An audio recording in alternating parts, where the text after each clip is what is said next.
तो हत्तल वसा कोशिश करें कि कल्टीवेटर लगे हुए जो खुश्क खेत हैं उनमें रोटावेटर का इस्तेमाल हरगिज़ ना करें। जितना कम गहराई में सीड होगा गंदम का उतना ही वो आपके लिए फ़ायदेमंद है। बिस्मिल्लाहिर्रहमानिर्रहीम, अस्सलाम वालेकुम काश्तकार भाइयों। गंदम की बिजाई का सीज़न जो है वो स्टार्ट हो गया है। तो ऐसे में एक क्वेश्चन जो बड़ा अहम है कि गंदम की बिजाई के लिए ज़मीन की तैयारी किस तरह से करें।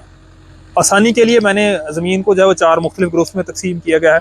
पहली जो है वो हम बात करेंगे कलराठी, या जहाँ पे जो है वो थोड़ा नमकियात का इशू है, ज़ेरे ज़मीन पानी यहाँ पे मौजू नहीं होता। दूसरी जो है वो भारी मैरा ज़मीनें हैं या ऐसे इलाके जहाँ पे चावल काश होता है, उन ज़मीनों की बात करेंगे। तीसरे नंबर पे जो हमारी दरमियानी मैरा ज़मीनें जो गंदम के लिए मैं सबसे बेहतरीन समझता हूँ, और चौथे नंबर पे हम रेतली और हल्की ज़मीनें जो हैं उनकी बात करेंगे। उससे पहले जो हमारी नमकियात से मुतासरा ज़मीनें हैं, कलराठी ज़रा ज़मीनें हैं, उनमें कोशिश करें कि आप जिप्सम कम से कम 50 बोरी डाल के जो है वो खेत को नहरी पानी से अच्छी तरह से भर दें 1 से 2 दफ़ा।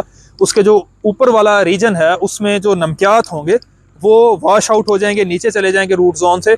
उसके बाद कोशिश करें कि अपना जो ज़ेरे ज़मीन पानी है इंतहाई ज़रूरत के अलावा वो सिर्फ आप नहरी पानी लगाएं, जो ज़ेरे ज़मीन पानी है उसके इस्तेमाल से इज्तनाब करें। इस तरह के रकबे हमारे अक्सर जो है वो, अगर मैं बात करूँ दरिया के बेल्ट के कुछ साथ साथ जो है वो झंग के एरियाज़ में, कुछ मुजफ्फरगढ़ की जो एरियाज़ हैं, फैसलाबाद के एरियाज़ हैं, वहाँ पे हमें हर जो है वो ज़िले में मिलते हैं जहाँ पे नमकियात का थोड़ा इशू होता है। तो वहाँ पे जिप्सम कम से कम 50 बैग, इससे अगर आप ज़्यादा डाल लेते हैं जो आपके लिए वो फ़ायदेमंद होगा। बाकी उसके बाद आपने जो भी तरीका इस्तेमाल करते हैं, आप ड्रिल सोइंग करते हैं, आप जो है वो छट्टे के साथ काश करते हैं, जो आपके मुरवजा तरीका है आप उसको इस्तेमाल करें। दूसरे नंबर पर बात हम करेंगे जो भारी मैरा ज़मीनें हैं।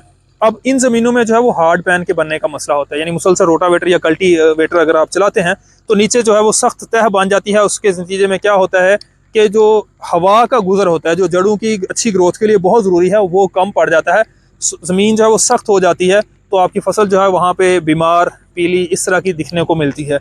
तो ऐसी ज़मीनों में कोशिश करें आप सब सॉइलर या चीज़ल चला लें, ताकि उसका हार्ड पैन जो है वो ज़्यादा गहराई में हल चलने की वजह से जो है वो टूट जाए। हाँ, ऐसी ज़मीनें जहाँ पे आपने पिछले 6 माह में या पिछली फसल पे अगर ये चीज़ल चलाया है, सब सॉइलर चलाया है, तो आपको ज़रूरत नहीं है कि आप दोबारा से फिर वहाँ पे इस तरह की कोई प्रैक्टिस करें। साल में एक दफ़ा जो है चलाना, इस तरह का हल जो है वो काफ़ी हो जाता है। उसके बाद जो है वो आप जो भी आपका तरीका है आप बिजाई का वो इस्तेमाल करें। चावलों के बाद जो बेहतरीन तरीका है वो ज़ीरो टिलेज ड्रिल का है, क्योंकि यहाँ पे वत्तर का कोई इशू नहीं होता। तो आप ज़ीरो टिलेज ड्रिल जो है वो इस तरह के रकबों में इस्तेमाल कर सकते हैं। मेरी तरफ से ये रिकमेंडेशन है। आप जो है वो सिंपल छट्टा करके जो पराली को सारे खेत में जो है वो बखेर के पानी भर सकते हैं, फिर भी जर्मिनेशन बेहतरीन हो जाती है और बेहतरीन फसल की बुनियाद बन जाती है। तीसरे नंबर पे जो सबसे बेस्ट फिट ज़मीनें हैं हमारी, वो हैं मैरा ज़मीनें, ज़रखेज़ मैरा ज़मीनें। यहाँ पे आपने कोशिश करनी है, मैंने अक्सर देखा है कि ज़मीन जो है वो आपकी हल चला पड़ा है, कल्टीवेटर जो है वो चला हुआ है, ज़मीन खुश्क पड़ी है, रोटावेटर का इस्तेमाल मैं बहुत बेदरे देखता हूँ। तो जितना आप ज़मीन के ज़रात को बारीक पीसते जाएंगे, आप उतना ही जो है वो उसकी ज़रखेज़ी को और जो उसकी सूटेबिलिटी है, जो उसका मौजू होना है अच्छी फसल की ग्रोथ के लिए, उसको आप कम करते जाते हैं। मैंने एक वीडियो अपलोड की थी, उसमें डिटेल मैंने बताई थी कि आपने कब जो है वो रोटावेटर नहीं चलाना। तो ये एक ऐसी मशीनरी है जिसका इस्तेमाल जितना कम हो सके आप करें, कोशिश करें बदतर हालत में, या अगर जड़ी बूटियाँ बहुत ज़्यादा हैं, ऊपर वाली तय उन्होंने मुकम्मल ज़मीन की ढांपी हुई है, तो फिर खुश्क उस खेत में आप चलाएं और अपर खेतों में चलाएं। लेकिन अगर आपने कल्टीवेटर पहले से इस्तेमाल किया हुआ था तो हत्तल वसा कोशिश करें कि कल्टीवेटर लगे हुए जो खुश्क खेत हैं उनमें रोटावेटर का इस्तेमाल हरगिज़ ना करें। आप नॉर्मल जो है वो अपनी ज़मीन की तैयारी करें।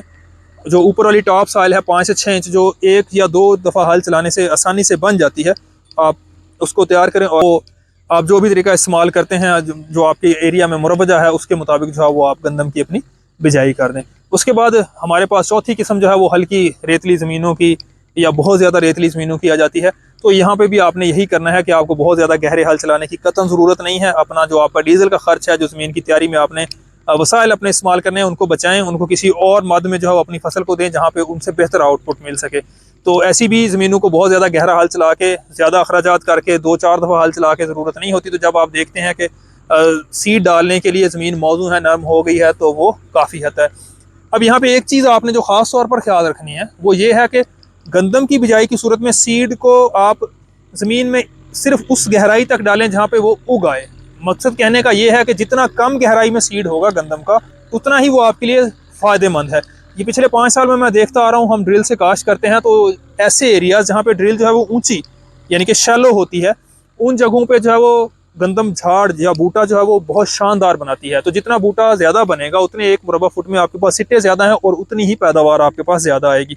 तो अगर तो आप बदतर सोइंग करते हैं तो कोशिश ज़्यादा से ज़्यादा आपका सीड जो है 2 इंच गहराई, इससे नीचे बिल्कुल नहीं जाना चाहिए। और अगर आप खुश्क काश करते हैं, चाहे वो आप गप छट से करते हैं, कोर छट से करते हैं, या आप खुश्क ड्रिल करके पानी लगाते हैं, तो कोशिश करें कि आपकी सीड के ऊपर आधे इंच से ज़्यादा मिट्टी की तह बिल्कुल नहीं होनी चाहिए। आप देखेंगे कि जब आप इस तरह से काश करेंगे, आपका सीड जितना ज़मीन की ऊपरी सतह पे होगा वो उतना ही ज़्यादा जो है वो जल्दी जर्मिनेट करेगा और उतना ही शानदार झाड़ बनाएगा, और नतीजतन जो है वो आपके पास जो आपकी पैदावार है वो बेहतर आएगी।